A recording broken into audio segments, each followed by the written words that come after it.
जो आत्मा को मुझसे अलग मानता है और द्वेष और करता है जीवों से,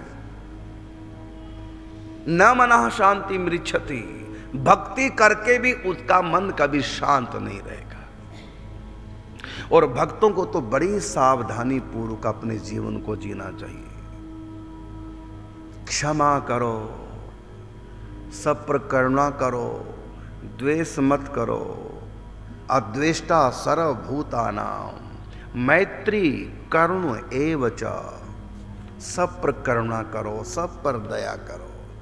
जैसे हम अपने घर की बुरी बात बाहर नहीं बताते और अच्छी बात के ढोल पीटते हैं, तो यही व्यवहार आपको सबसे करना चाहिए। किसी की बात कहीं क्यों पहुंचा रहे हैं? कोई अच्छा है कि बुरा है, आपको लेन देन क्या? आप तो भजन कीजिए, अपराधों से बचिए।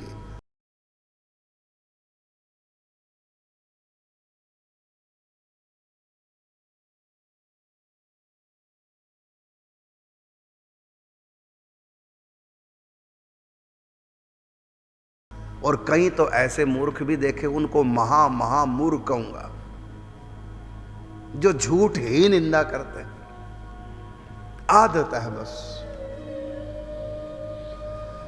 और कहा कि पर निंदा सम अघ ना गरीशा, दूसरे की निंदा के समान कोई पाप नहीं।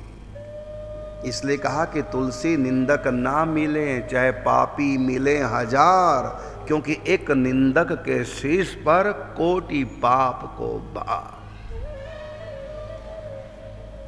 पापी कितना भी बड़ा क्यों ना हो, उसके सर पर पाप का इतना भार नहीं होता जितना निंदा करने वाले के सर पर भार होता है। कारण क्या?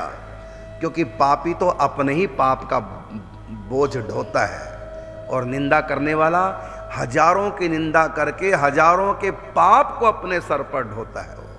उसी को भोगने पड़ेंगे सारे पाप। ऐसे लोगों से दूरी बना लेनी चाहिए, क्योंकि ऐसे लोग आपके भजन में बहुत विघ्न करने वाले हैं। जप में तो विघ्न नहीं होगा, जप में तो विघ्न नहीं कोई कर सकता, क्योंकि जब तो जीव से चलता रहेगा तो ये तो दुखी व्यक्ति टेंशन में रह के भी राम राम राम राम करते ही रह सकता है। लेकिन चिंतन में जो डूबे लोग हैं, उनको ऐसे दुष्टों से बचना चाहिए, दूरी बरकरार रखो। कारण क्या? क्योंकि तुम्हारा मन वो निंदा सुन करके खिन्न हो जाएगा, रजोगुण तमगुण मन में छा जाएगा, तुम चिंतन के लायक नहीं रहोगे। नाम जप तो कर लोगे ऐसे स्थिति में, लेकिन चिंतन नहीं कर पाओगे। हाँ, आंख बंद करके, नेत्र बंद करके चिंतन तो फिर भी कर सकते हो, लेकिन जो सहज चिंतन होता है ना, कर्तव्य पालन करते हुए प्रभु की तरफ ध्यान रहे, वो नहीं रहेगा। वो आपका ध्यान कर्म करते हुए उधर रहेगा जो आपने निंदा सुनी है।